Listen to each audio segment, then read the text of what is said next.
for being here, everyone. Look at all these folks. Matthew, Dillon, Hi, I'm going to Danny. start with you. Oh, great. Organic certification has played such an important and early role in thinking about how we manage production and ag production in a more sustainable way. Can you talk about how we've seen organic certification grow and what that's meant for farmers? Yeah, I mean, I grew my first organic crop in 1983. I was a conventional farm kid in Nebraska, grew a crop in 83. And when I look back on how organic looked in 83 compared to today, it is night and day. It's become a $71 billion industry in the U.S. alone. And what I think I'm inspired by with organic is that it has been the platform that's allowed us now to have greater conversations about regenerative and regenerative organic. It created interest in consumers, in retailers, in policymakers to think about an alternative food system and think about the market pull-through, what it would take to actually reward the supply chain actors, especially the farmers, in creating that. And that's what gets me excited. However, organic can't just rest on everything great it's done. We have to keep evolving the standards to meet consumer demand, to have more impact measurements, and to make sure we're evolving with the best science that we have available. Absolutely. I'm glad you brought up science. You can clap. Everyone should clap for Matthew Dillon every day. Because that leads me to my next question, Alexia. We're in weird times. I've said it all week. Politically turbulent, scary, a little bit dark. When there's so much pressure to scale back climate smart solutions by the federal government, how do you see certification sort of withstanding that onslaught? Yeah, I think the most interesting thing to me about the organic certification and methodologies when we incorporated it into our seaweed farm to then provide seaweed for organic producers, livestock producers, was that the outcomes are actually significantly better. When we transitioned our seaweed farm from conventional inputs to organic inputs, we increased our yields by 80%.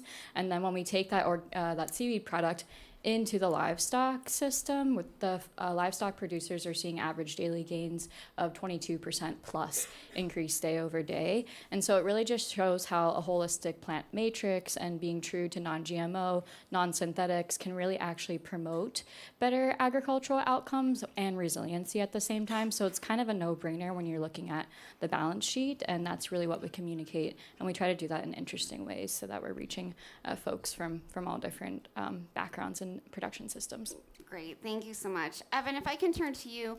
Matthew talked a lot about innovation, and I'm hoping you can talk about the role that innovation and technology and different practices are playing in building more resilient supply chains. Love it. So 2 quick anecdotes, 3 punchlines. Anecdote 1. Farmer friend of mine was at an event like this one. He shoved his phone in my face and said, "Look at this," and started tabbing through all the data. And he very quickly convinced me that, and this is a guy that farms 30,000 acres of land in the Canadian prairies, so one of the biggest farmers in the world in all of history. Tabbing through the data, yields are up, inputs are down, soil organic matter is higher. Investments in technology have allowed him to do that. Anecdote 2, one of Canada's first certified regenerative organic farms, about 3 hectares of land, does vegetables and things like that, investing in drones and soil probes.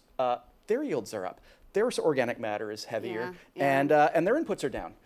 So the 3 punchlines. Punchline 1, it's a journey. Regenerative is a journey that any farmer at any point can embark on, and it can be enabled through innovations in technology. Point 2, both Brent and Gil, the small-scale farmers, and Christian, the large-scale farmer, will say to you, we don't understand enough about the soil organic matter to really understand that if we lock it up, and you and I were talking about this just a few minutes ago, if we lock it up, is it going to stay there forever? So we need innovation and science to help uncover those things. And the third punchline, which I've saved for last, both of those farmers have experienced bad droughts in the last 18 months. I have called both of them up at the end of their growing season and said, how's it going? And both of them have been optimistic. Evan, yields are great. And I said, well, that's not what I expected. Both Brenda and Christian said that. And then I said, well, what about the farmers in your neighborhood? Oh, they're screwed. Exactly. They're screwed. They don't have the soil organic matter. They're screwed. Yeah. Evan Fraser, always a treat. Thank you so much. Give him a round of applause. Michael, building on what Evan said about innovation and technology, I wonder what you're seeing, what farmers are embracing in the dairy sector. Yeah. So Clover, we're a small dairy company in Northern California. We have a very funny or cute cartoon mascot. She makes to make a lot of puns on billboards. Our current favorite is Make Life Butter. And it's our philosophy about, and we've got 75 years of eye rolls on our billboard puns. But it really is the philosophy about how does your business make life better, make life more full of nutrition. One of the things as we continue on our regenerative journey with our organic dairy farms that we contract with, when we go out and ask them, hey, what about this practice? This is regenerative. And they're like, yeah, I've been doing that for 50 years. And so it's identifying where they can make improvements, helping them get access to technology or grants to fund it. One of the stories that one of our dairy farms tells us is when they shifted to no-till planting for their silage fields. And he said, my dad used to be on a tractor for 3 weeks tilling all of those fields and then retilling because you had to get pure dirt, no plants on that field. And we switched to a no-till planter, and we were on the tractor for 2.5 days. And so huge time savings. Yeah. Huge yield savings because there was more plant material for our animals to eat or for our silage to harvest. Sure. And then we went in with 3 other dairy farms because you don't need these tillers every single day. So I could use it, my neighbor could use it, and then it would drive a mile down the road or 5 miles down the road and our other 2 neighbors could use it. Yeah. It would stay at their house until the next planting season. And then they would use it and then it would drive back to our house. And so finding ways to connect people just in really simple ways to make these ideas and technologies something that they can use and that can help grow their farms. It's astounding. It creates so much community, so much knowledge sharing, and I think that's what's so exciting to me. Matthew, Michael mentioned, the organic journey. And what I fear when we talk about regenerative and organic in the same conversations is that we're going to pit them against each other. How do we not do that? Yeah, it's a challenge. I think, listen, when my dad was farming, he thought he could farm better than his dad. And when I started getting into farming, I was damn sure I could farm better than my dad. And so you have generational changes, and it's good to challenge. At the same time, we're all in this together. At Organic Trade Association, we welcome conventional farmers getting involved in regenerative and learning regenerative practices. It's all hands on deck for our planet. If some of them decide to come into organic, an established $70+ billion market, wonderful. We will welcome them there. If they have their own markets, great. A little competition is good. So it's one part collaboration, one part competition. Yeah. And I think that's what makes us better in general as people, right? We all have a little bit of a competitive gene. It's an evolutionary trait Some to of us survive more and than get a mate. Yeah, some more than others. But we should also have a collaborative community building gene. It's yes and. Yeah. And that's really how I see it. I think organic will be stronger because of the regenerative movement. It's some in organic sometimes get afraid. I love it. I welcome it. Yeah, you really do. And thank you. I'm so glad you're leading OTA in such a great direction. Thank you for that work. Matthew, I'm going to change it for a second. We just talked about the importance of building community. And so I'm wondering if you all can talk about the partnerships and relationships, because this is what it's really about, relationships you're building to further all of your own work. Alexia, do you want to go first? Yeah, I guess I mentioned we switched to organic production, and that was really because of shout out to Organic Valley for showing initial interest in these sorts of products. So we see that organic producers or those that have these value produced programs are often the ones that are measuring already their impact and looking for practices. And so they're usually at the forefront and the early adopters in this space. So we're very grateful to the organic sector for pushing us to change into organic production and then continuing to help us with financial assistance to do our FDA trials to get this product approved. And then on top of that, the Organic Trade Alliance has been a steadfast advocate for organic producers throughout this administration as well. They've gone really to the front lines to get all of our grants unfrozen and to continue to ensure that organic production is prioritized in this administration. And so thank you for that. But we are all working together, and even if we're not directly really exchanging resources, it's very clear that there is a core group that is pushing the frontier together, and that we're all in this. Yeah. Fantastic. Matthew, do you want to go next? I would just say that, we're everything, the trade association's everything from seed to retail. And so getting produce farmers to agree on what's a priority with dairy farmers or with fiber farmers is a challenge. And it's in that challenge and in those tensions that collaboration often creates something that is monumental and movement-based. And this is where you're going to hear competition in this regenerative climate change space with folks. Keep figuring out that sweet spot of how we can work together. And that's also part of what we're trying to do on the Hill in Congress. And last week I was at an event with a Republican rural congressman and an urban progressive Democrat and congresswoman, and they were talking about how much they agree on and also that they still disagree on a lot. They're working on SNAP, they're working on organic. We can be a country that collaborates, isn't just in attack mode all the time.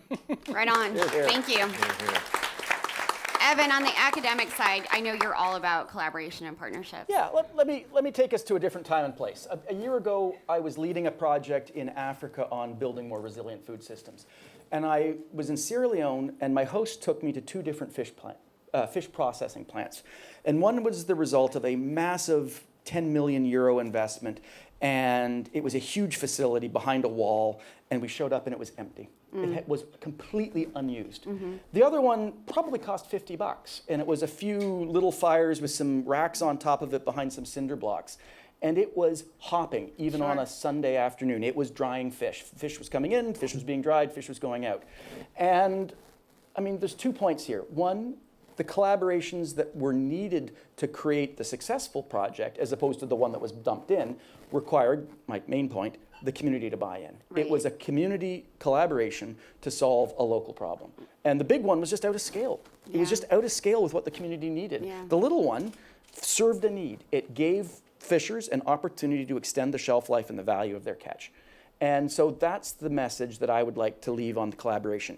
The solutions, the innovations have to be embedded in the challenges of the community, at which point they don't have to be high-tech and fancy. They might be very pedestrian. Right. But if they're serving the needs of the community and built collaboratively, then they'll be durable. Absolutely. Michael, I saw you nodding as Evan was talking. You know, the innovations have to fit the needs of the community, and I know you know that, in dairy very well. Yeah, some of the things where we play a useful role, I always highlight how difficult it is to be a farmer, because you are not only working the land at all hours and all days of the week, you have to be your own bookkeeper, your own HR person, your own finance director, your own Communication director, So the amount of roles that a farm has to play is monumental. So where we can, as a hub, help share information between farmers, between dairymen, but also access all of the amazing work that's being done at the local universities. So we have UC Davis near us. We have a whole bunch of great state universities, a bunch of partnerships where if they're out on one dairy because they've made a connection and they're trialing biochar and compost applications and seeing success, how do we either connect them with more dairies to do additional trials or get that information spread to other folks?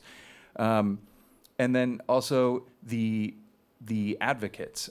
So CalCan is a California Climate and Agriculture Network that is lobbying for things that are going to help medium-sized and small-sized farms in California. And they're doing work where they're bringing legislators out to dairy farms to say, come and see this. Come and see what they're doing here. Come and see these things that they're implementing. Come and see what your state dollars are funding and the impacts it's having on these farms. So those state funds that you approved, they've purchased this separator that's separating manure into solids and liquids, and this is now compost, and this is being applied here and here. So that ability to spread those networks and connections to let people have access to more of that information is really powerful. Absolutely, so powerful. I want to end on a question for you all. Matthew was talking about the need for us to come together and, across the aisle, come up with these solutions that will benefit everyone, whether we're in Canada or the United States, Evan. But I wonder what messages you all find that are most effective. Is it talking about climate? Is it talking about the economic case? What really reaches eaters the best? Alexia, go first. I think one of the talking points that we're really trying to mature in the field is just that these practices are the best succession plan for farmers. We know that we need younger generations taking over these operations, that Those that have been doing this work for a while are phasing out. But implementing practices like feeding seaweed to your cows or becoming regenerative certified can really incentivize a buyer to come in and feel like maybe they do want to take over daddy's ranch and they're not fleeing to the city to do something else. So I think we really need to wrap our heads around meeting the pain points of the existing industry, which this seems like a huge one and a potential problem for all of us in the next in the couple decades. But I think that's been one of the interesting ones for us recently. Fantastic. Matthew? You have to be polylingual to get to the consumer, to get to the citizen. We do a ton of consumer research around the globe. And what we find is there are, of course, folks, mostly younger generation, that want to get into the weeds, want to get into the details. They're very aspirational in why they're making decisions at the grocery store. They're thinking about the we, not just the me. Right, yes, they care about what's good for them, but they're thinking about the well-being of farm workers and really of future generations even. And you have other consumers that are just feeling overwhelmed by the moment. Yeah. And you have to make it simple. We have a new campaign out called The Seal Makes It Simple. We're trying to get to those folks who do feel overwhelmed, to calm the anxiety, give them some information about organic, and give them some simple choice, knowing that that's the first step to getting to more nuance and to more detail. And so if you as an organization or a business can't be polylingual, you're going to miss important segments of what is becoming a more fragmented consumer mindset when it comes to what people are concerned about and what they want to learn. I love it. Polylingual. Evan? So Danny, about this time last year, I was moderating a panel, much like this one, in Ottawa.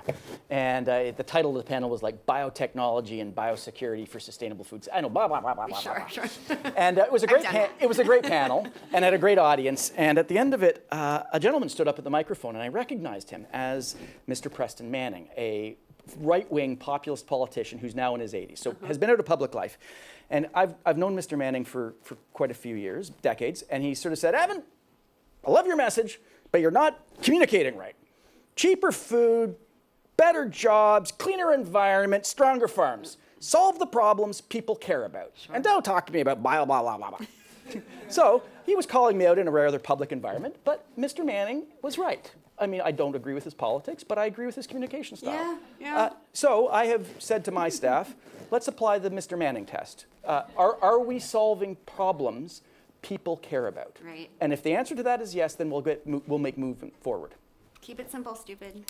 Yeah. So, but even that's a little. I'm going to push back. That's pretty smart. Like, solve the problems people care about was what Mr. Manning said to me, and that's what I'm holding in. I love it. Yeah. I love it. Love it. Michael, you get the last It word. was a bit cringeworthy at the moment, though. I'm going to admit. Sorry, Mike. No. I guess the only message I have is that making food is hard and making food is magical. It's one of the things that all humans, we all share moments where we're around a table enjoying something delicious. And so the privilege to be able to work the ground, keep it more healthy and nutritious, and bring an amazing food product to all of us in our communities, it's a powerful privilege. And this room and the people watching online, I think, are less of the audience. Because you're here because you care about the way food is made and the way we're going to go forward. So to me, it's how do you take that passion and spread it more broadly so that we, as a broader community, have that care and passion and value food in that way, because none of this stuff is free. It all takes hard work. So I appreciate everybody here for showing up and caring, and that's an amazing thing. So just thank you for having us. Thank you so much for being here. Making food is magical and a privilege. Thank you, Michael. Give all of the panelists a round of applause.